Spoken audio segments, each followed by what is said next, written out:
બાંધનાર નથી, હું 2 દિવસથી રાખડી હાથમાં લઈને રખડું છું સાહેબ, રાખડીનો બાંધનાર નથી આટલું બોલ્યો ને,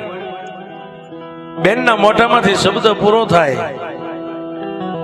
અને ઓલો દેવી પૂજક જે ગામેસા દેવી પૂજક હતો ને, એને જમણા હાથને આમ લાંબો કરીને એટલું કીધું કે બેન તારે રાખડીનો બાંધનાર નથી એટલે જ ખાલી રોવેશ ને કે હા, તો લે બેન આ તારી સામે હાથ લાંબો કર્યો, મારા કાંડે રાખડી બાંધી દે, એ બેન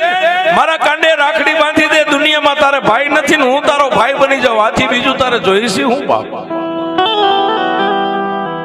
સાહેબ, ભાઈ બેન નો પ્રેમ છે ને આ જગતની માલિપા ભાઈ અને બેન ના પ્રેમ ને ઘડી અને મારા ત્રિલોકના નાથે